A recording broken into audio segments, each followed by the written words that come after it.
Hello and welcome to The Slowdown, your time to redefine success and growth on your own terms with a little inspiration from others.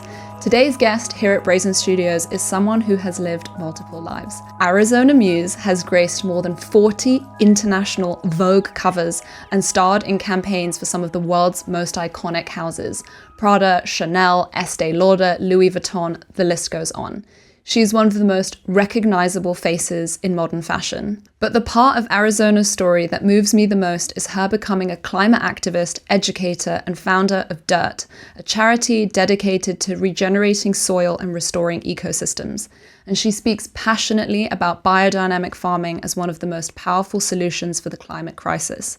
Arizona now works as an impact consultant for brands trying to meaningfully reduce their environmental footprint and serves as an advisor and ambassador to the John Innes Center for Soil and Crop Research. She also co-founded Soilonic and curates Landed, the nature-based solutions investment conference in partnership with Founders Forum.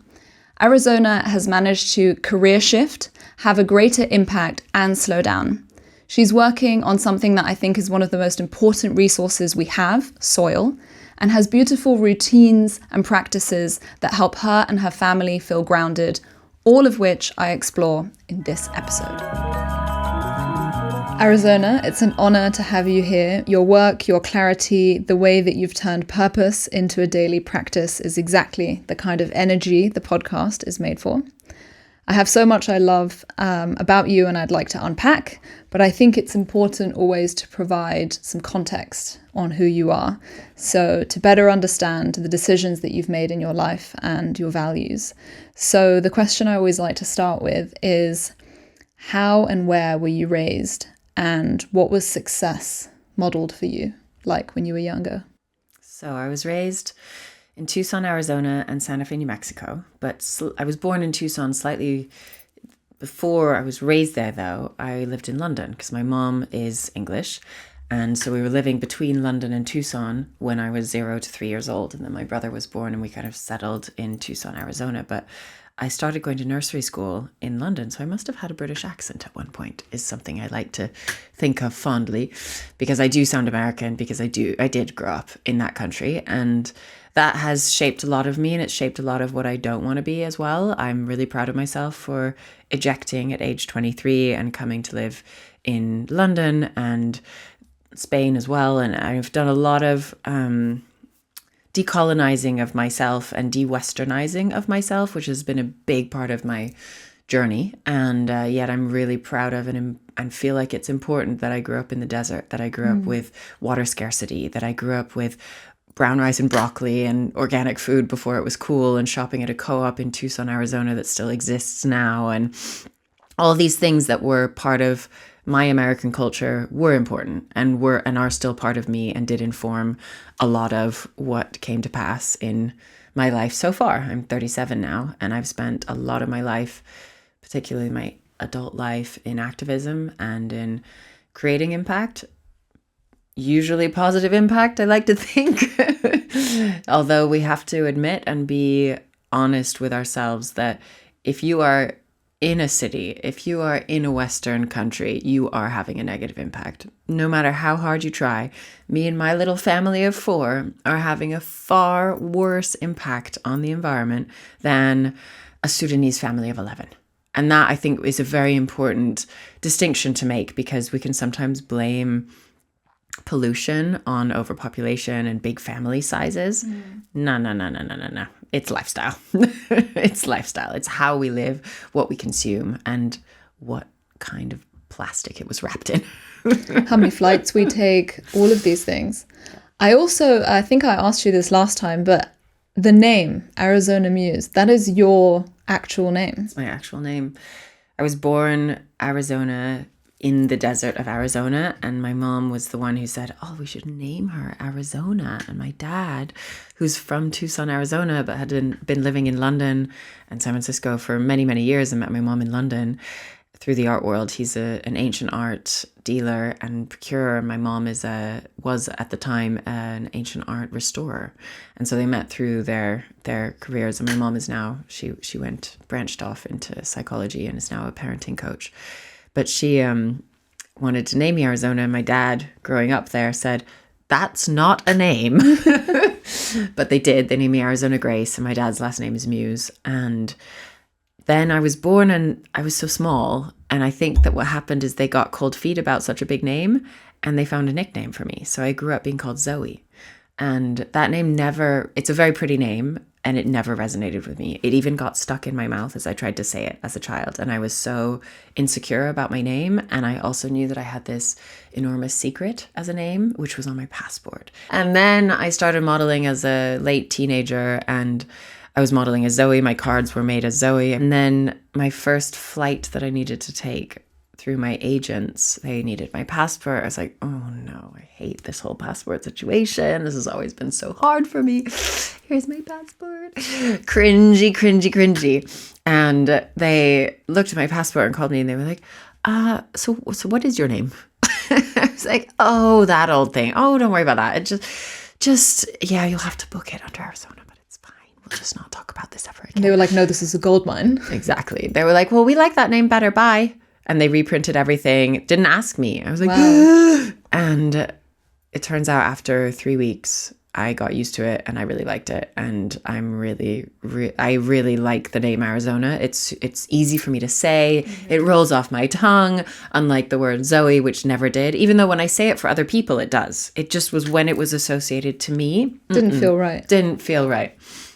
So yes, that's my whole name story. So I really am very compassionate with anyone who has a stressy name story, which it turns out a lot of people do. It's not a straightforward thing having a name. Yeah, it turns out. It turns out. And it's interesting because having been a model too, usually it's the other way round. Agents are desperately trying to make your name more interesting. Well, on that topic, where and when were you scouted? What was kind of early life like? How did they then find you? Was this like a normal thing to be happening in Tucson, Arizona? Not at all. So when I was 9, I moved from Tucson, Arizona to Santa Fe, New Mexico. Also not a normal thing to be happening in Santa Fe. And I did a few test shoots as a 17-year-old, 18-year-old. Then I moved to LA when I was 18. First of all, I was kind of found or scouted by someone who became my godmother. She's an amazing woman called Claudia Carrera Costa. And she had been a model for a long time. And she said to me, she met me in Santa Fe where she was living at the time. And she said, would you like to start modeling? I'd love to help you. So she brought me to LA and met agents, and she brought me to Paris and I met agents there. And then my career kind of started, but not really, as a 18-year-old.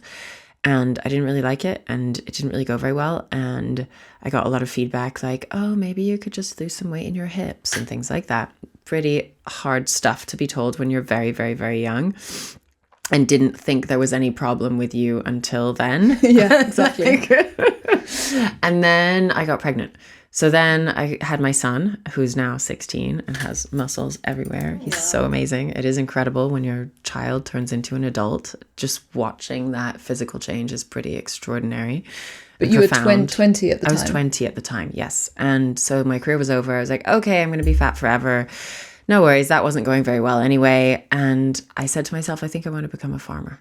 Mm-hmm. And my plan was that I would, and I did, move in with my mom, who was living in Massachusetts at the time, which is a real paradise for biodynamic farming, regenerative agriculture. It's just amazing. The people, even then, 16 years ago, the people there were doing some really extraordinary things on soil and with soil regeneration, which would later become a big passion of mine. But at the time, I didn't even know. But I thought, okay, I'll become a farmer. And then when my son was about just about 1 year old, not even, less than 1 year old, 10 months old, I wasn't very fat at all anymore. In fact, I was thinner than I'd ever been, which happens quite often to mothers after they have a baby. You just kind of breastfeeding and everything, you just like shrink. And so I shrunk. And I was like, well, then maybe I should try. Maybe I should try again. So I got in touch with my old agency Next, and I contacted them and I was like, so I've had my baby, and I sent them some pictures and they were like, yeah, sure, we'd love to re-sign you. You can start again. And I was 21, which was kind of old for a beginning of a career, weirdly. Yeah. It's like very old. And because I really hadn't had a career before. I'd never, as a model, I'd done a few shoots and it hadn't turned into a career. I'd never done a show season. And as you know, a show season is... Makes or breaks you. It makes or breaks you in so many ways, but it can make or break your career. Yeah. And so I did my first show season in September 2010. And that went really, really, really, really well. And I didn't know much about the industry, so I didn't even understand how well that went. But looking back, now that I understand more, it was pretty extraordinary what happened. I was offered an exclusive at the very beginning of the whole season by Balenciaga, which is one of the last shows in Paris at the end of the whole fashion month. And that's huge. That would mean that I wouldn't do any shows in the whole 3 weeks and 4 weeks leading up to the Balenciaga show. And then I would be the star of the show at Balenciaga. So what happened is we said no to Balenciaga because I wanted to do the shows. I was like, I'm here. I want to do them. And so I said no. I still opened and closed Balenciaga at the end of the season, which was great, and loved that show. It was amazing. And but I did get a semi-exclusive with Prada in Milan. So I didn't do any other shows in Milan except for Prada. And then what happened is I opened and closed every show I did basically, and had a look in the middle sometimes. And then I also got an exclusive between Prada and Yves Saint Laurent for the campaign. They shared me for their campaign, which they had never done before. If they do an exclusive on a new face, they want just the new face just to themselves. So that was pretty amazing. And this all kind of went over my head. And I didn't really understand. At the time, you don't know. At the time, which also makes me understand that the communication channel between me and my agents was very poor and very weak. And I wasn't really the word strategy was never used with me. Until I'd been modeling for 10 years. Right. It was shocking to me. It's like, what's your brand? Like, where do you want to be? How do you want to be managed? None of this. No. Just super control into the hands of the agents. Very little information trickled down to me. I had no idea what to expect, and I didn't feel like I was engineering a career at all. And that was the point I was trying to make by telling you all of this about that first season or second, whatever it was, is that it made me feel, and every single season after that, made me feel so disempowered and so unwell eventually. And this is how I got into activism, is I was on the floor with this career that was up in the air, skyrocketing, like labeled an icon of models in the industry and on models.com, on all the lists of models.com, like just going up and up and up and up really fast. And yet I was spiraling down really, really fast in myself, in my mothering, in the rest of my life. And I just want to raise awareness about that. Like, we have an industry / society that allows people to become very, very, very, very successful and very congratulated. And yet we don't check in with them. How do you feel? Also very young, at a very young age. I mean, acting, modeling, it's also like kind of beyond your control. It's also happening. It's being orchestrated and puppeted by a lot of other people who are booking and doing these contracts, and you're sort of very much oblivious to it. My biggest contract I ever had was with Estée Lauder. Amazing contract, so much money, so much prowess. It's the biggest contract that every model wants to have, is what I was told. And the contract for that was like 12 centimeters thick of one sheet after another of paper. And I was 22 years old. And my agent said, oh, well, you need a lawyer on your side to review the contract. So we've set up a meeting with a lawyer for you to be on your team to review the contract. The meeting was super intimidating. I went into the office with my agent, breathing down my neck. The whole contract was set on the table in front of me and kind of flipped through by the lawyer, who said, we reviewed all of it and it looks really great.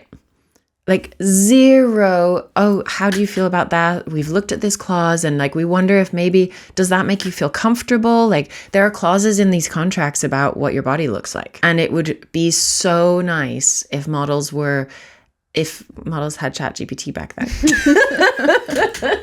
Exactly. Or somebody behaving as if they really cared about your needs and your well-being. And it will actually lead to more success. Like, the reason that I had to kind of move away from my career and step back a bit is because I felt so unwell, because I felt so disempowered. If I'd felt more empowered sooner, I probably would have continued on modeling in the way that I was for longer, which eventually makes more money for the agent. So that's what they want. And so I really encourage all agencies, see that when a model is feeling great about herself, she will look her best. She will do the work to be her best. She will be the best version of herself and therefore want to continue on with her career for the longest possible, earning the most possible for longest, which was a decision I decided I didn't want to do. And I went into activism and started a charity. And let me tell you, that wasn't the way to make the most money. Yeah, but I want to talk about this, which is like, what is the way to money versus other things that you gain from that. But yeah, I mean, it's interesting, the term booker as opposed to manager. Like, I think people see themselves as mother agents or bookers. But when I speak to my friends who actually have talent management in the kind of modern sense of the term, they're talking to me about, at the top of every year, we have a meeting, we sit down, we say, what would you like to achieve in this year? What are your goals? My eyes are wide and my mouth is dropping. Do you want to do this? I'm like, never. No one ever. Never. It was just like, you're doing this job or you're not doing this job. Yeah. You're one of 50 other people that we manage. There's no consideration of what might you want to do, because the idea that you speak is not part of the role. No, don't speak at all. Yeah, just don't speak at all. Yeah. I remember being in LA and not booking jobs, and I was like, what's going on? And I called my agent. I was like, any sort of feedback, anything you can give me? And they were like, if you could stop sort of telling people that you have a university degree. And I just graduated from UCL and I was stoked. Proud. And I was proud. And they were like, what have you, they asked a few basic questions like, what have you been doing recently? And I was like, I just got a degree in history from UCL. And they were like, maybe don't say that. Not what they're looking for. I didn't have that problem. I never went to university. Well, but to conclude that part on agencies, it is possible to do it right. And I feel like now I've got it right. I'm with DNA New York, Next in London, and We Management in Paris. And I also in the past worked with climate PR agencies. That was really pivotal for me to be like, I can be represented by someone who really feels like they work for me. And they did have those strategy conversations with me. And they did sit down with me and go, what do we want to achieve together? Here's our deliverables that we need to deliver to you. And that was really transformative. That was Browning Environmental. And now I feel like I'm in an amazing place. I'm super happy with my agents. I feel like they really understand me. They don't push me to do things I don't want to do. They're responsive when I ask them to do things that I do want to do. And that is a good relationship. And it's just, I wish I'd had that sooner. I so wish I'd had that sooner. So I really recommend to anyone who's modeling or has any kind of representation for whatever they're doing, if you're not happy in it, if you don't feel glowing about it, go and look elsewhere, because there is the possibility to have a glowing relationship. And so just keep going until you find it is a piece of advice. And I think the advice for agencies is take every person, talent, model, actor, whatever it might be, on your books seriously. Like, have these serious conversations, because I think, especially at my agency, there was this notion of, there was the models, and then all of a sudden there was like an influencer talent division. They had those conversations with them, but not with us.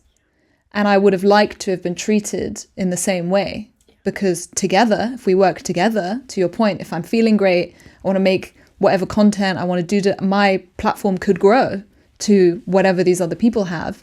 But if I'm not being treated the same way, it was like a sort of different caliber of job for us. So anyway, sort of small digression on agencies. But there was also something else I wanted to pick up on there. You mentioned after you had your baby that you wanted to move back in with your mother. Is that because you single parented?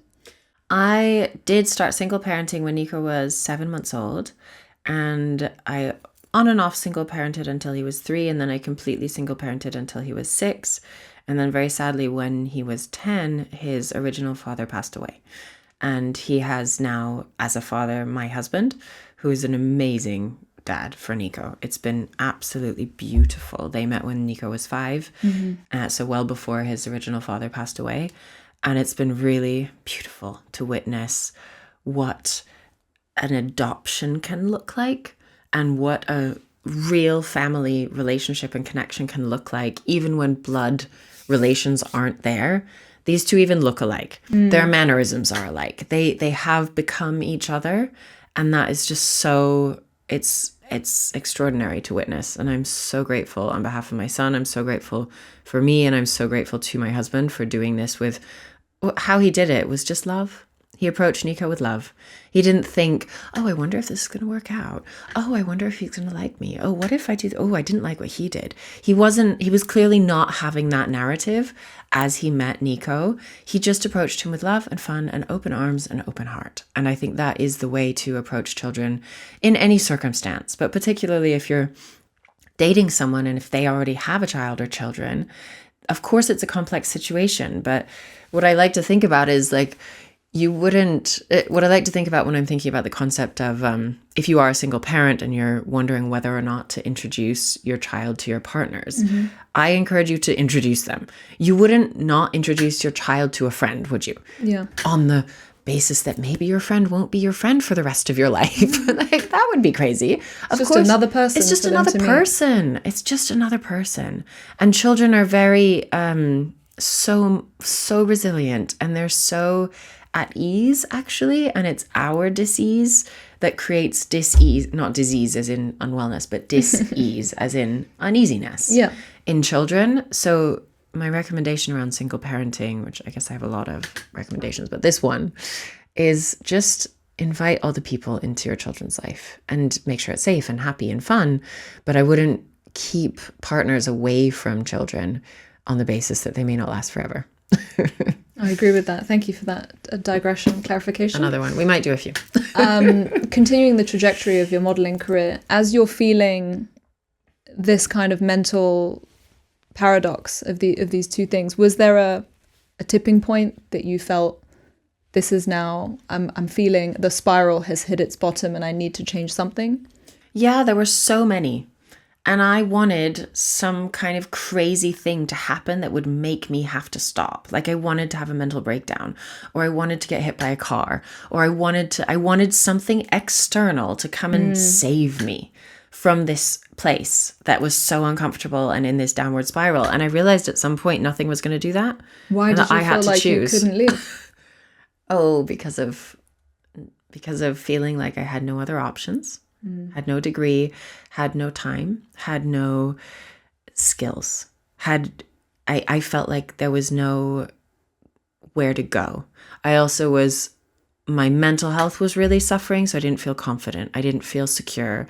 I felt really low self-esteem wise. And so I didn't believe in anything that I could do. And I also, turning away from modeling is very hard because you can earn a lot of money in a very short amount of time. And those options come in, and the option is one day and a lot of money. And you're like, oh my God, I hate this, but can I really turn it down? My friend calls it the golden handcuffs. Yes, totally golden handcuffs. And eventually my body reacted and I began to look less like a model, and I got chubbier. And that was horrible at the time. I mean, I hated myself so much. And it was one of the things that contributed to me feeling out of control. And it turned a lot of self-loathing onto me, and a lot of just noise, mental noise about not eating, exercising, not exercising, all of this, through the exhaustion and overwhelm of being in something that I didn't like and being a single parent. And these two things really fighting against each other all the time. When I did things that were great for my career, they were not great for my son. When I was being great for my son, it was not great for my career. So I was in this constant dilemma and feeling very alone. And it was very, very, at the time, it felt totally impossible to step away from modeling. But then my body helped me by receiving negative feedback from my agents. And so that's a funny thing to look back on and be like, hated that at the time, but in hindsight, glad in hindsight. And now I'm feeling and looking the hottest I've ever looked in terms of like figure, and just my balance with eating and exercise feels so natural. I don't have noise in my head anymore. And yet I look in the mirror and I'm like, I'm pleased with that. And that's so different than how it used to be. I hated mirrors. I hated what I would see every time. I exercised to punish myself, and I exercised to reward myself, and I ate to punish myself, or I didn't eat to punish myself, and I ate to reward myself. It was all wrong. It was just all wrong, and it was all done out of self-loathing, and I was my own predator, and I was my own worst enemy, and no amount of nutritional knowledge can save you from that. I knew everything about how to do it right, and yet that's not the key. The psychosis is beyond that. But I think what some people, I think, might struggle to comprehend, which I'm sure you've had, is they go, but you were a supermodel. Like, objectively and according to everybody else, Totally. you're beautiful. And so I think, is there like more of a concrete example that you can give on how those two feelings can coexist? Like, what is something that someone would say that might trigger you, or that might, because I think people forget that when you're in that industry, you're then being compared to other models in that industry. You're not being compared to the average person on the street. I was comparing myself to absolutely everyone all the time, whether they were models or not. And I did this thing in my head where I would make an assumption that everyone else was fine all the time and I was not, which made me feel so different from everyone else. And I would look at pictures of me in huge campaigns, billboards, Louis Vuitton, all the most amazing like supermodel stuff, and I wouldn't see nice things. Isn't that sad? You always see that, but we're the worst critics, right? But do you think that's all because of the nature of the industry and the way that it operates, or was it also something in you and your own mental state, regardless of modeling? Hard to know, and I've wondered this. Would I have had disordered eating and had body dysmorphia / self-loathing had I not been a model? I don't know, obviously, because I've never not been a model. But I have managed to get through it in a way that it no longer is up to here in my head. I'm no longer suffocating in it. I'm no longer drowning in it. It is one of those things that I think many people agree, it never leaves you. It's a bit like a dormant virus. It can always be reignited and always be reawoken. But the point is to bring enough into my head that I can focus on that's so much more interesting. And so then I branched out just my mental space into things that I was interested in learning. And that was for me the real savior. Once I realized I was interested in biodiversity and I was interested in the earth, then I started lapping up books and data and documentaries on this subject. The noise quieted. I could focus on something else other than just myself and the way I looked. It was really healing. And that is so amazing to know that learning something can be the thing that brings you out of whatever it is you're obsessed with that's unhealthy, whether that's an addiction or body issues. Learning is such a key to happiness. It really is. As you started to learn more about farming, biodiversity, regenerative farm, the things that were interesting you, you were also still modeling. At what point did you start to realize how wasteful the fashion industry was and start to think about the products that you were wearing and start to create that dissonance? Very early on. So my first step into this new learning path was when a friend of mine took me to a lunch that was a charity lunch, so super normal activity for me, but this one was a biodiversity charity. And that word biodiversity wasn't being used around me commonly at the time when I was 25, 26. And I was just overtaken with excitement about this. And I met the founder, Jessica Sweden, who's been a wonderful mentor to me throughout this career in activism. And she very quickly said, oh, well, you're in fashion. You should meet my friend Nina Morenzi, who has the sustainable angle. And so I sat down with Nina Morenzi, and she became an amazing mentor of mine as well. And together, those two women put the dots together that were like, you could do something about this. You could connect fashion and biodiversity. Nina showed me all the fibers that we are growing to make our clothes are being grown essentially the same way as food is being grown. They're either being grown organically, biodynamically, regeneratively, or they're being grown with a whole host of toxic chemicals. The issue is that fashion items are not meant to be eaten. So they have even lower regulations on toxic chemical usage, and they have even higher absorption levels of toxic chemicals in the soil, therefore in the water, therefore on the field, because chemicals don't just stay in soil, they run off the field in the water, and they get into the lakes and the rivers and eventually the oceans, and we are just absolutely drowning our planet in toxic chemicals from agriculture. And all the people who are working on ocean regeneration are dealing with water toxicity, mostly from chemicals from land. Yeah. As well as overfishing being a massive problem in the ocean, it's chemical pollution from mining and from fashion. Fashion is one of the biggest polluters of water. And we all wear clothes. So even if you don't think of yourself as being a part of the fashion industry, because maybe you don't work in fashion, you do wear clothes and you wear them every single day. Did you feel when you were told all of that information, oh my God, I'm supporting this industry by being a model. I'm the face of these campaigns. People are buying product because I'm doing it. Yes. I want to throw everything in the bin and I can't believe I'm doing this. Or were you immediately like, I can really see how I can marry these two things together and support brands that are doing it right or shine a light on brands that aren't doing it right? Both. Definitely both. This was shocking to me that I didn't grow up with this awareness, because I did grow up with an awareness around food. As I said, I grew up in brown rice and broccoli and co-ops in Tucson. Like, my family was very aware of food and nutritional health and farming health in that sense, but we hadn't jumped that gap across to the fashion industry and what we wore. And so I was really surprised. And I'm actually lucky that at the time I didn't turn a huge amount of blame on myself. I already was blaming myself for everything. So it was great that I didn't blame myself again for this. And instead I went, how could you not have told me? And I blamed the industry. Mm-hmm. And that was nice. That was nice because it put me into action. Mm-hmm. Actually, it spurred me into movement and change rather than self-loathing again, once again. Was this your first active feeling of activism, totally. I suppose? Yeah, absolutely. That action in motion, Yeah, and the activism didn't start immediately. It was first a lot of education and learning and seeking out information and knowledge and finding obscure pieces of knowledge. I was really interested in learning more than what the mainstream narrative was, which at the time was great because there was hardly a mainstream narrative at all. And if I'd stopped at a mainstream narrative, it wouldn't have led me very far in that quest to understand the fashion supply chain. And it turns out I'm super nerdy about supply chains. I love them. I want to know every single link along them, who's doing what chemicals are used, what impact do those chemicals have on the garment, on the piece of wood, on the whatever it is that is being made, but also on the environment.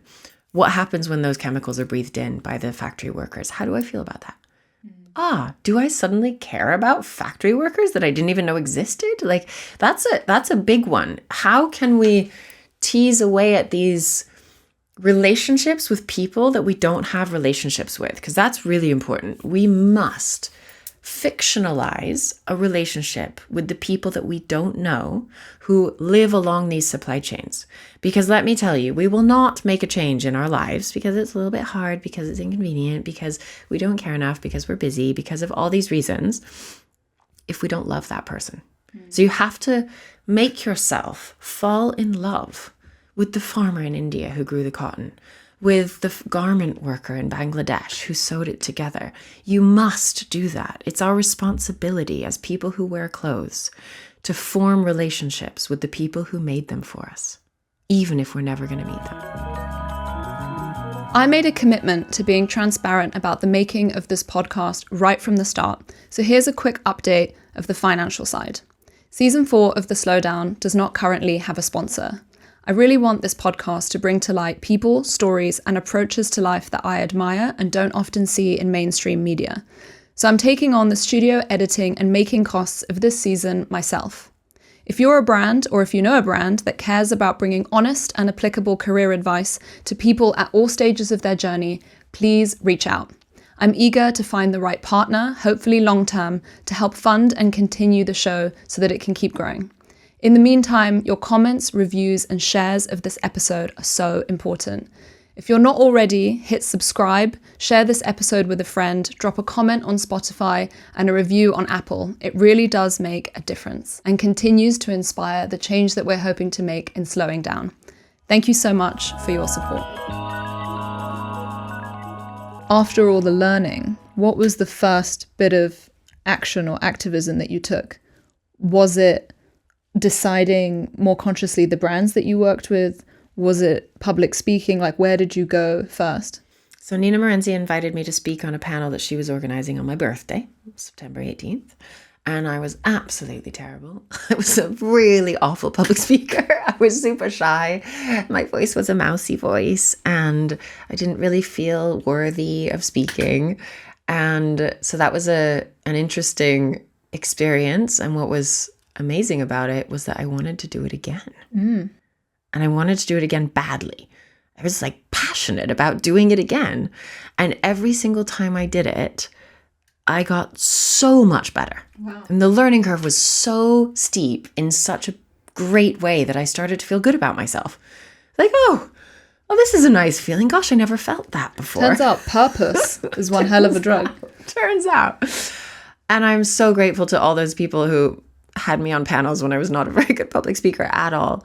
And I did take some public speaking lessons, and I watched a lot of public speakers. I love TED Talks. I love watching speakers. I love going to panels and listening to speakers, particularly scientists. I really love listening to scientists on panels. That's a real niche for me that is just amazing. And I got better and better at public speaking, and I really, really, really love it. And I went in waves. I can, remembering my now 11 years of public speaking, I there was a moment where I was very into being very professional. And every sentence I said was super well designed and came to a conclusion. And then I would start again and this. And that was fun for a while. And then I was like, let's shake it up. Let's not speak like that all the time. And so there have been these learning curves and waves and realizing that you can go so many places with public speaking, and it's really fun. And I really invite everyone to do it. And you don't need to do it on panels. You can do it at birthday parties. You can do it at dinners. You can do it at any time you get the opportunity, and just dabble. Realize that this is something that everyone has the right to be doing, is to just get the adrenaline that you get when you stand up in front of a big group of people or a small group of people or on a podcast, whatever it is. It makes you speak differently. You think really differently. It's also about taking up space, right? It's about this knowledge of what I'm saying is worthy and people will listen. Yeah. And I think that does a lot for any sense of self-loathing. Well, I also just wanted to finish my sort of train of thought on fashion and activism, which is practical tips for people now. How do you choose what clothes you buy? I am super careful. And the reason is that I just don't want things that have caused harm. I just don't want them. So in big factories, there's a big gender issue. And the gender issue is that often the supervisor is male. Mm-hmm. And every single garment worker is female. And the supervisor has an office with a closed door. And there are stories, many stories, not just one story, of how the supervisor finds it really normal to go and choose a woman on his lunch break from the factory floor, bring her into his office and rape her, and send her back out to finish her afternoon of work. Whoa. This is, as I said, this is normal. This is not one story once that someone heard. This is normal. Is that what you want when you wear your clothes? Is that what you want to happen in the world? No, it's not. So it's important to do the research behind your clothes. It's important to buy from brands who are choosing to do things in a way that they understand the full supply chain. So they have transparency. That's very important. And I would just say about certifiers, B Corp is one of them. You need to understand what the certifier is certifying, because they're all different. Just having a stamp on a product doesn't mean that it's the same as all the other stamps. And I'm intimately aware of certifiers now because I work with one of them called Demeter, an agricultural certifier. They're the ones that have the highest standard in certifying of agriculture, and they do food and wine. Great job there. At Dirt Charity, which we will talk about, we're bringing Demeter into textiles. Mm-hmm. Demeter textile standard no is what one's we're really creating. doing that. Because there's actually a multitude of certifiers in fashion, but no one's doing the entire value chain. Mm-hmm. And doing it to the highest standard. So we have several certifiers that are working maybe just on chemicals or just on cotton or just on little individual pieces. And the brands are overwhelmed with needing multiple certifications, needing to pay for multiple certifications and not really understand. They may understand because it does say, but it's complex to understand and it takes time to understand what each of the certifications really means and how to obtain it. So this is why one of the reasons why we're working with Demeter to create this new garment standard that is for all textiles to the highest standard of sustainability, regeneration, both for environment and for people, for the entire life cycle of the garment. So also these garments are compostable. The only good place for a garment to end up is on a compost pile. Should not end up in a landfill, toxic, should not end up in a waste pile in the Atacama Desert in Chile, which is unfortunately where millions of pieces of garments have ended up, and they're mostly made of synthetic materials, so they don't decompose. And they just leach toxic chemicals and they fall apart into smaller pieces over time. It's urgent that we only produce new garments made of natural materials that are not dyed with synthetic dyes. Because when you look at the label of your garment, it usually doesn't tell you about the dye. Why not? I ask. Why not? The dye is one of the most important materials in the fashion industry because the whole dye element of the supply chain is one of the most negatively impactful parts of the fashion industry. So why does that not appear on our garment label? That's craziness. The most useful thing to do with our money right now is to invest into the suppliers that are doing it right by changing suppliers or asking your supplier as a brand to change. There's a wealth of information. So the Sustainable Angle, which is Nina Morenzi, has a beautiful fabric expose every year in London in June. So go to the Sustainable Angle Future Fabrics Expo. You will learn whether you make clothes or not. If you wear clothes, go. Lots of people go just to learn about. There's panels all day long. You can touch so many materials. You can understand what it is to make things sustainably. Even to the energy, because of course every factory uses energy. Is it solar? Is it where's the factory located? All these practices, that make a really big difference in the final kind of net positivity of the whole garment. So it's really complicated. And that's what I love about it. And that's what we can all love about it. Fashion is not simple. It's not as simple as just going out and buying something and getting in a little endorphin rush. Like, the real endorphin rush comes from when you know and comes from when you're doing something about it. So I really invite everyone in to activism in fashion because we all wear clothes. We all are valid here. Our opinions do matter. Talk to the businesses from which you buy clothes. Get involved in your government, your local government. Talk to them about how sustainability matters to you. Right now is a really important time to do that because there are a lot of other really terrible things happening in the world right now that are taking a lot of attention away from climate and sustainability. And what's interesting to understand is that often conflicts are created by climate pressures. So if we can make sure that everyone in the world has access to a future where they're not facing ecosystem breakdown, they have access to a future that's going to be less violent. And reducing the toxic chemicals that we're spraying into nature, there will be fewer wars. This is a fact. Where in that timeline then did dirt come into the picture? Why did you want to start a charity and why did you want that to be the focus? I wanted to start a charity because I thought that it would be a useful tool for people to give lots and lots and lots and lots of money to soil regeneration, which is one of the most important climate solutions that we have. What I've learned over the last 4 years of dirt is that people don't want to give a lot of money to soil regeneration. They find it boring and irrelevant. So I'm still working on that, as are all the other wonderful organizations working on soil regeneration too. It's not the easiest sell. There are no directly correlated starving children pictures of starving children raise a lot of money. And there are no directly correlated fuzzy animal pictures that we can show either. And fuzzy animals raise a lot of money. Animal sanctuaries find it really easy to make money, to raise money for some reason. So does cancer, because cancer has really emotional stories that make people cry all the time. And so as soil, we really struggle. I tell stories about microorganisms.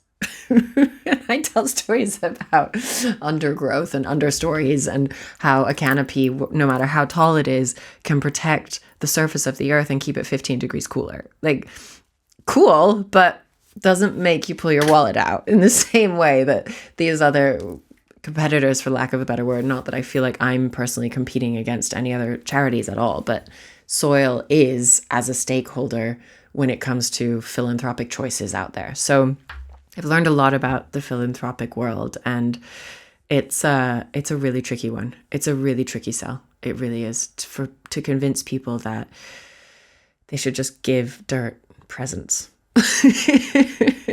People want something in return. And speaking of wanting something in return, this is part of the reason why I'm starting my new company, which is an investment vehicle to accept money into soil regeneration. So pretty much the same impact, but a very different vehicle. And this one is a cryptocurrency backed by the real world asset of soil. And it's called Soilonic. And I'm so excited about it.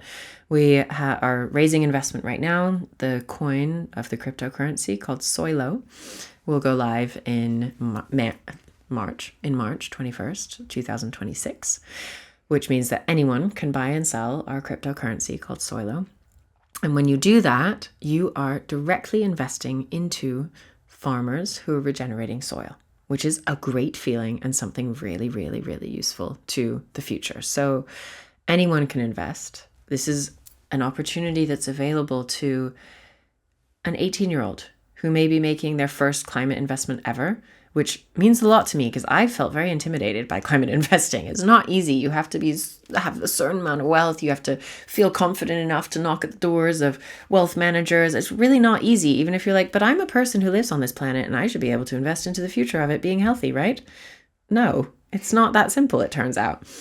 But also, in the same vehicle, we can accept $150 million investments from institutions who are private equity firms or pension managers. And that feels super cool. We're making accessible and democratizing climate investment. And I love that about Soilonic. And the end all goal is that we all actually invest in order to grow wealth together, both in the soil, but also in everyone's wallets, crypto wallets. So this is a really exciting project for me, also because it feels so different, the response I'm getting. Yeah. Well, the interesting thing about supporting regenerative farmers is you'd think, why do we need to support them? And is it because, and this is sort of naive guessing, that we have reduced the price so much of food, and most farmers are using pesticides in order to produce more, and they've created a system where you're incentivized as a farmer to use pesticides and do it in this way, mass agriculture. Whereas in order to encourage them to shift in their practices to the theme of this podcast, slow down in the process, to go with the seasons, to protect the soil more, to be able to have a more regenerative approach, it's more expensive for them in terms of time, in terms of how much produce they actually get and so on. So it has to be supplemented or subsidized. So much wealth in what you just said. I'll start by speaking to is it more expensive to be a regenerative farmer question, which is actually a myth. And it's a really dangerous myth because it is the word on the street that it costs a lot more to be a regenerative farmer, which is what is the obstacle that is stopping most farmers becoming regenerative farmers. And actually, regenerative farmers tend to have higher profit margins than conventional farmers. Because they're selling organic foods at the end? Or the reason is because they don't buy the two most expensive things of the inputs that the conventional farmers are buying, which are chemicals and heavy-duty machinery to work with crops that are genetically modified. And the machinery has been designed alongside the crops. So wheat has been bred as it's genetically modified to all come to this exactly the same height. And then the tractor has been built to be the height to harvest the wheat that grows all to that one height. That isn't how regenerative farmers work. When you're growing ancient grain varieties of wheat, the einkorn, for example, those conventional wheats, by the way, you plant one wheat berry and you get about 20 wheats from it. Seems like a good return until you get to einkorn wheat, where you plant one berry and you get 200. But the problem is they come at all different levels. So it's much more difficult to harvest them. So that was when industry went, let's breed that out. Let's breed in uniform wheat so that it can be harvested by a massive tractor. Oh, and then we'll offer the tractor to the farmers and we'll finance it. So they're in debt. And then we'll be making loads of money on the financing as well as the sale of the tractor. So the farmer buys the tractor because they've bought the genetically modified grain seed that they're growing. And then they're in debt for everything. And then they're in debt for the chemicals. And so then they're servicing their debt. So farmers are so financially vulnerable because they're servicing debt. And the debt is almost crippling them. And then they have to have crop insurance so that if the crop fails, and then the insurance it's all just like an economic balancing act that makes farmers feel so unhappy and disempowered that they commit suicide at higher rates than the average person. What? These are people who grow everything we need for us. These are people who should be considered heroes in our society. And yet they don't even want to live anymore because they're so crippled by the debt, by losing their land, losing their ancestral land. It's so bad, the situation in agriculture, that we should all be up in arms about it. And then another thing that you said that was really useful was the subsidies. So right now we have subsidies that pay for agriculture because the price of the actual product has fallen so low that the farmer cannot support themselves by simply selling their crop. Not possible. Just not possible. Usually regenerative farmers aren't receiving subsidies, so they can support themselves with the price of their crop. It works. It works much better in a regenerative way. So then why aren't more people switching? Because they're trapped into the debt system. They're trapped in the debt system, and the subsidies are given for specific things. A lot of European countries have been giving subsidies for a long time in order to or the farmer will be given subsidies based on how much land they farm. So they end up farming to the very edges of their land in order to receive the maximum subsidy amount, which is not what their land wants. Land doesn't like to be farmed in that way. Land likes to have lots of sections that are just for biodiversity, that are allowed to go wild, to have moths and birds and insects of all kinds living in them, to help to fertilize the crops and help to pollinate the crops. Like, it's all just a big web of biodiversity on a healthy farm, which looks very similar to nature. When you're farming a really deep regenerative way, your farm looks a lot like the forest next door. It's not that different. Whereas when you're farming conventionally, it looks wildly different to a forest next door. And isn't it interesting that we look at a field and we go, oh, so pretty, because we've been trained to think that that's pretty. I used to do it too. And then I learned so much more about agriculture. And it's like, a field is a death trap for insects. It has nothing on it except for one variety of plant. That is like, it's heaven for the one insect who eats that plant, which is why then that insect gets overpopulated and then gets sprayed with chemicals. Yeah. But it's a death trap for all the other insects who don't eat that plant. I mean, it's just like, it's so simple when you learn about biodiversity to understand why agriculture all went wrong. But to try and understand the sort of reason why more people aren't, is it that you can't make enough food? We have this like problem where we need to make so much food. And if you farm in a regenerative way, if it looks like the forest next door, my vision is like a couple of crops scattered around the place. Is that making enough food to feed our population? Totally. It makes more food, actually. And the reason is because when you farm conventionally, you have about 1 or 2 harvests a year. And you're harvesting one thing or 2 things or the same thing twice. And that is not a great way to eat if you're thinking about it, or if it's cotton, whatever. Whereas a regenerative farm will have 27 harvests a year.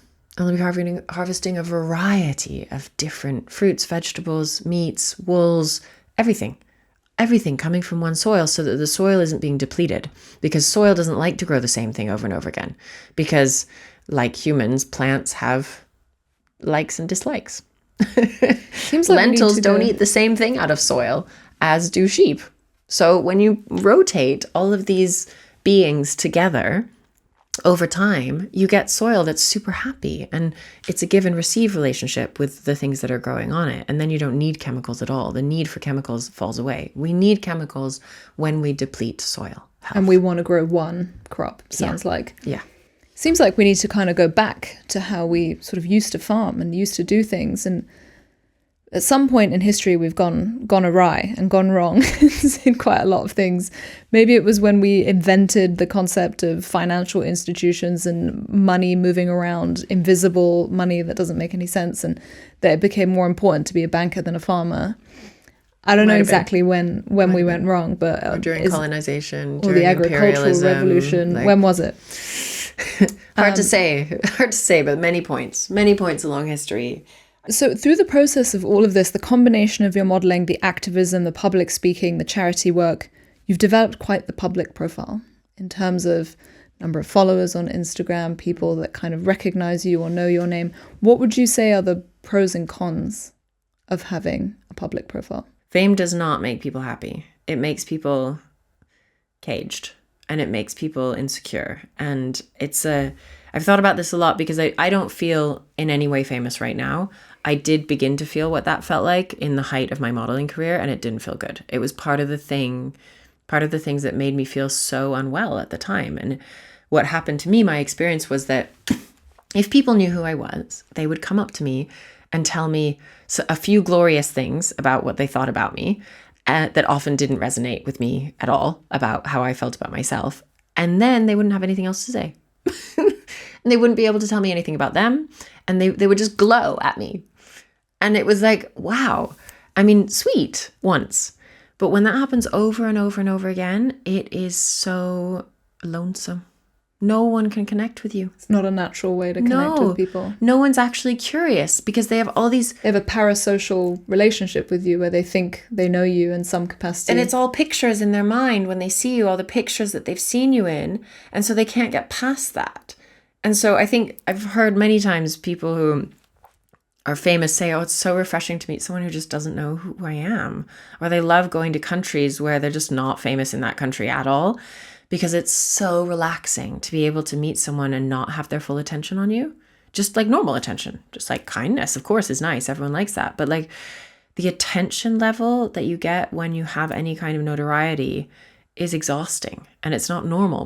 We didn't evolve like this, humans. And so it's something that is not part of my ambition at all. Like I have no ambition to increase my notoriety or increase my knownness. In fact, I really like circles of foragers and circles of farmers and circles of people who are doing nature-based things because that's super interesting to me. And then we can talk about interesting things that we're both interested in.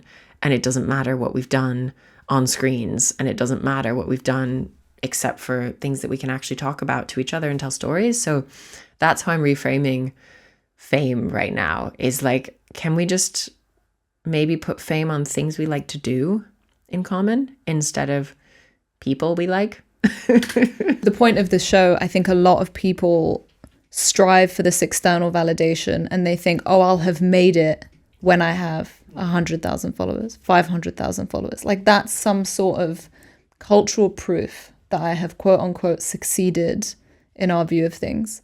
And so to hear it from somebody that has quote unquote achieved some of that, to be reminded that that's not the goalpost, right? The goalpost is much more the why, the purpose. What are the things that interest you? How do you still connect to people? And I also wanted to re-bring up Boniface, your husband, partner. When did you meet him? The sort of bits I've seen as I've come to your house and stuff feels like you have these beautiful rituals and grounding protocols, let's say, that you and your family do. And so I'm wondering, was that something that you guys built together? Is that something that he really brought into your model erratic up here, thinking about yourself and your image and all of these things? Or, you know, how did that kind of starting to think about routines and grounding and coming together? Such a nice question. So yes, Boniface was absolutely instrumental in my grounding and coming into myself, in that he had a routine for many other reasons as well. But one of the big ones at the beginning was that he had a routine. He worked from Monday to Friday and had a weekend. He's an osteopath. He's an osteopath, and he had a practice at the time, still has a practice, but now also does a lot of retreats, hosts a lot of retreats. And that schedule was just like profound to me. My body felt so good when it relaxed into a weekly schedule. Until that, I never knew what day of the week it was. There was no difference between a Saturday and a Tuesday to me. Shoots happen all the time, and not all the time as well. Many Tuesdays I have off, many Saturdays I work. And then I made rules. Then I was like, okay, I don't want to work on the weekends anymore. That's not good for my child, and it's not good for me. And I want to see my husband. That was really amazing, and I've never forgotten how important a routine is after that. I've realized that I am someone who loves spontaneity, and I do love to be free. So I'm someone who needs freedom within a routine, but I know that I need a routine, and I need to know when I can come in and out of it. And I know that I keep my routine even if I'm coming in and out of it. And that's been really lovely for me as an adult, to just know that I have that autonomy. I can create my own routines. I don't need a job to create routines for me. I don't need a partner to do it. I can do it myself, and I can do it for my children. And that was really huge for me. And I still work with routines a lot. Routines are creating boundaries and creating containers from which we can be really successful in our happiness, our wellness, a project that we're doing, finishing something. I can be a procrastinator, and I can be someone who doesn't finish things. And those two bits about myself, I've been almost cured.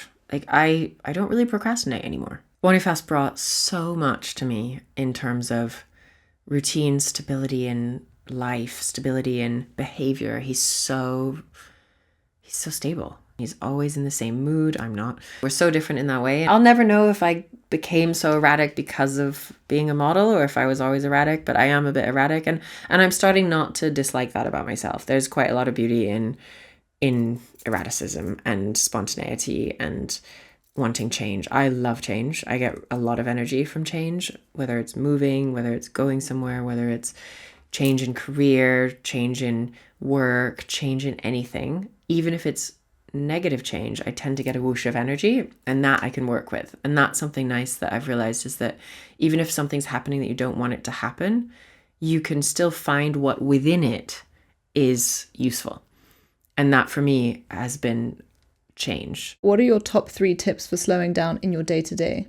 I have totally rearranged my relationship with time recently. I realized that I had a overwhelming relationship with time, that I was always late for everything, that I always had too much to do, that I was addicted to my emails, that I overcrowded my days. You were always running out of it. I was running out of it, always running out of it. And I kind of liked that. It wasn't bad, but it did make me tired, and it did make me exhausted, and then sometimes overwhelmed and snappy at my children. And like, it wasn't positive. It wasn't having a positive impact on me and my family, is what I realized.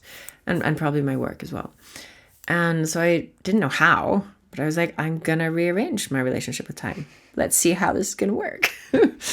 And I did some meditation on it, and not with like, very, very unagendered meditation. Just like, let's just think about time. Let's just sit into time and sink into time, and like, what is time? And to kind of daydreamy meditations. And often I call them meditations. Some people wouldn't probably. Daydreaming is very meditative for me, and I can do a lot of future visioning there, and I can do a lot of understanding things, puzzle pieces falling into place in daydreaming. And so I did a lot of that, and I've now found that my time has, throughout since last June, so last 5 months, has expanded. I have so much more time. It's amazing. I have free time all the time now. It's like shocking, and I can't quite explain to you in numbers. Because I need to know in practice how that works. You've got to make that make sense for me. I cannot Is it that you were spending a lot of time stressing out, and then you've removed that? No. Or have you prioritized what you do? I even had a much bigger team at my charity until last April. And so you'd think I would have a lot more stress and a lot more to do. And I actually don't. And I literally, it doesn't make sense mathematically. But I prayed for this. The power of meditative prayer. To no one in particular. Yeah. Just to the universe and to myself, that I could. That's what I mean by praying, daydreaming. It's all the same thing. It doesn't matter what you call it. But I rearranged my relationship with time. So now I'll find I have 5 minutes everywhere in my day. Like, oh, gosh, I have nothing to do right now. I'll look out the window. How nice. And then I'm grateful for that.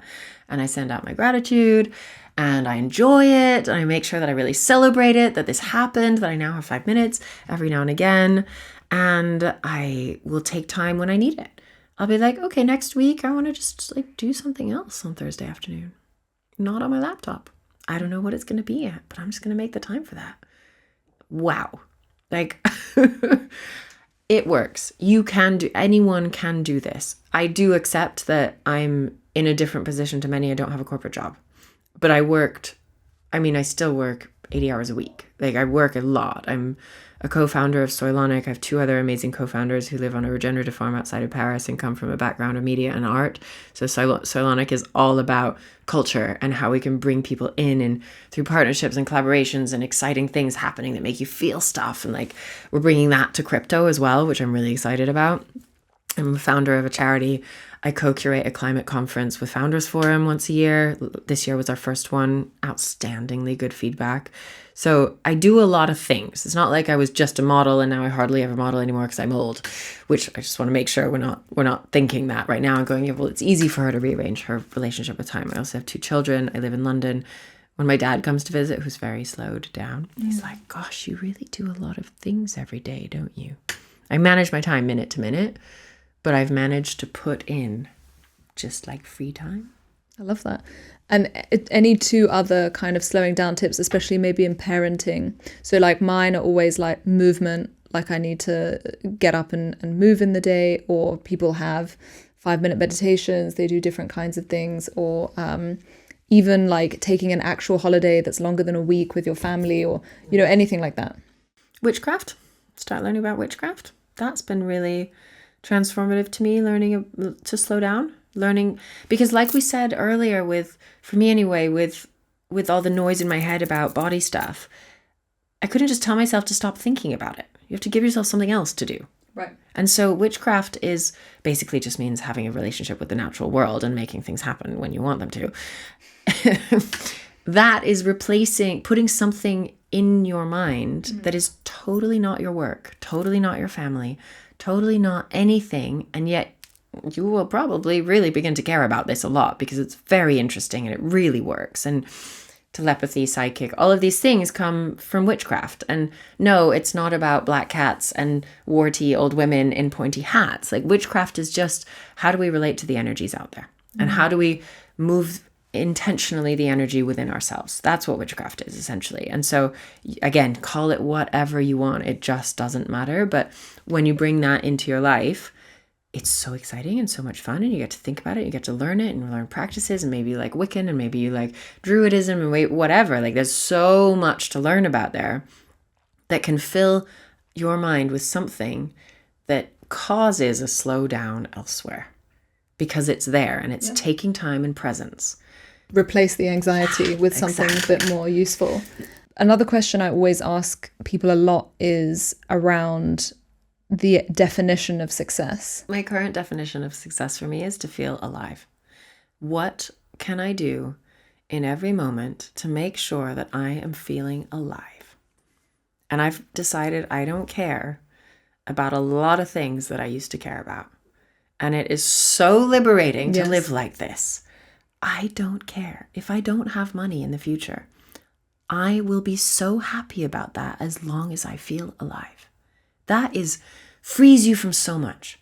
If I have money in the future, I'll also be grateful and I'll continue to give a lot of it away. Like we don't need more than a certain amount of money. Yes.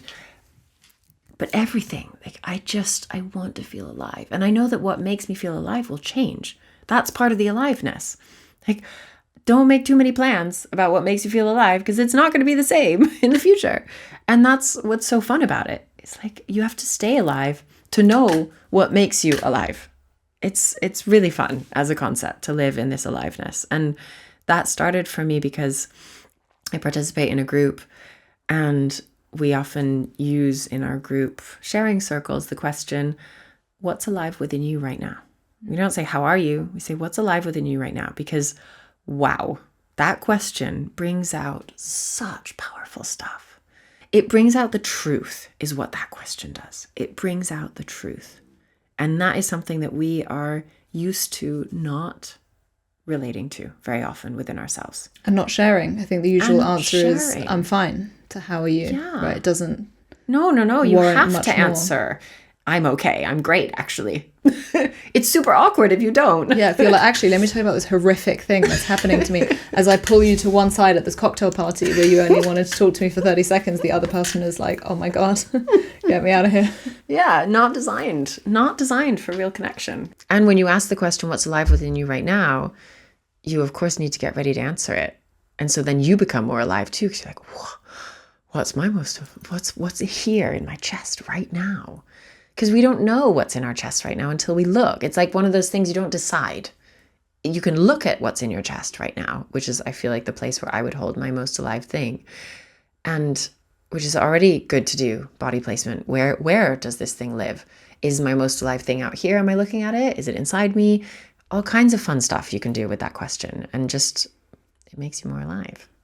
Was that somatic connection something that your partner brought into your life, or was that something you discovered through other experiences? It was my mom, actually. My mom's been doing a lot of somatic work for a long time through her psychotherapy practice and parenting coaching and family dynamics, that work that she's been doing for a long time. She wrote a curriculum for parenting coaches, and she realized a long time ago that a lot of this stuff is held in our body, and how interesting when we can look in our body and find answers, but also just find placement. And where do we feel things is it's orienting. If you don't know where you feel something, you feel a little bit more lost about it. If you know where it is, at least you have a bit of context. So I think all of these things are just helpful to make us feel more at home with feelings. Where does legacy then sit for you? Because I think, and maybe this is a question of, the decades of our lives, but in my 20s, all I cared about was ambition, legacy. What am I creating that's going to outlast me? In my 30s, sort of as I get older, I care less and less about needing an external physical thing to prove that I had value on this earth. And I wonder if that's a similar kind of, if that just comes with age. I'm thinking a lot about legacy right now, and I'm looking at other people's legacies and looking at other people's ambitions for legacy, and I'm realizing that I can see a lot of toxicity in that. It has a toxic effect on the people who are seeking to leave a legacy, and they often do things that have toxic effects on the earth in the name of legacy, perhaps even on their own families in the name of legacy. We all get really caught up with what we're going to do at the expense of our children. Usually at the expense of us spending time with our children. Yep. So things like that. And I'm realizing that the people who I admire a lot are Indigenous people, and they pretty much leave no legacy. But they lived in so much beauty, and they did so much celebration. And the legacy is communal, their stories. Yep. But it's not about one person. The example of how they lived that gets passed on. It's about the community, and it's about the ritual. Those are the things that can be passed on. So I think my ambition around legacy now is to be a part of a movement that creates a new future that's more like the ancient. So an ancient future. And if my children love me and want to spend time with me when I'm old, like, that's the legacy that I want. And no one needs to write that down. No one needs to remember that even. But that's like a lovely, invisible legacy that would make me really happy. So I think that's the kind of legacy I'm looking for, is like, what kind of relationships do I want to have throughout my life? And what will those people then say about you, and what will they take from your learnings and carry on? I totally agree. There's one final question I ask everybody, which is, if I had to watch one film or read one book or go see one piece of art or have some kind of cultural experience that would help me understand you better, what would it be? It would be to go and visit a biodynamic farm and do a day or a week or a month farming every day. This is my favorite thing to do. I'm not a farmer yet, but I feel so good when I'm farming.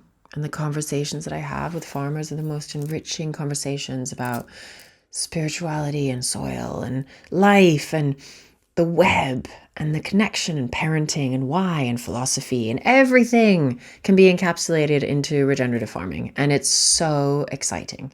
And this is what I would love for you and for everyone to understand, is that farming is really one of the most complex and exciting things that anyone could do. And because we all eat food and because we all wear clothes that have been grown in farms, we actually need to know what it's like to farm. And whether that's one day a month or a couple days a year. It should be compulsory education. It should be. And revisited regularly throughout our lives forever, continuously, because we need to understand it and come back to it. And also it makes you feel really good. I mean, a day outside in nature on a regenerative farm where the birds are singing, your hands are in soil, and our fingernails underneath, when you get soil under them, there's pheromones that get absorbed into your body and through the smell as well, that really increase our serotonin, and all kinds of other lovely alchemic things happen with our hormones when we're actually getting into soil, and makes us feel chemically happier. This is also a reason to go and farm, but it's not the only reason to go and farm. So that would be it. We've become such an individualistic society of my ego, what I want, and then we become self-obsessed, self-indulgent, this feeling of self-loathing, because all we've filled our brain with is ourselves. What do we want? Other people are talking about only us in the case of your modeling career. Whereas as soon as you start to fill it with other interests and maybe do something selfless, something communal, something bigger than you, that creates something that is given to somebody else other than you, you can kind of get out of your own head, out of your own way, as they say. I feel like I've been successful in achieving getting out of my own way. I don't feel like I get in my own way very often anymore. It still happens. The voices still occur, and then they get quieter again. It's all a journey, and it definitely isn't like ever fixed forever. And I'm aware of this, and I accept that. And I used to find myself in positions where I would think, oh, good, that's done forever. I'll never have to be like that again. And then all the disappointment when it comes back. And so when you accept that it's going to come back, it's going to be fine, I'm just going to deal with it again, whatever it is. For me, it's usually body stuff. Then it's easier when it comes, because, oh, here it is again, instead of, oh, it's ruining my life because it's here again.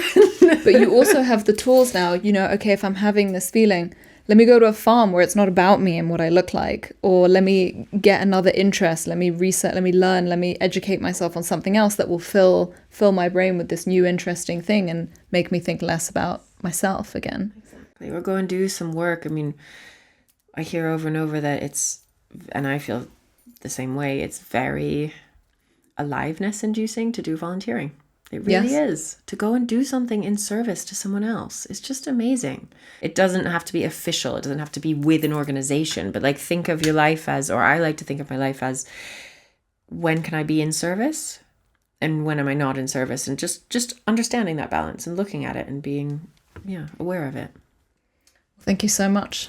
You're so good at this. Thank you. I really appreciate your time. It was a really, really good conversation. Thank you so much for tuning in. This episode has been hosted and created by me, Tiana Tambridge, produced by Whitney Rosenthal, sound and video production and recorded at Brazen Studios, cover art design by Natalia Ruhe. Please subscribe to The Slowdown to be notified of upcoming episodes, tell a friend, and leave a review.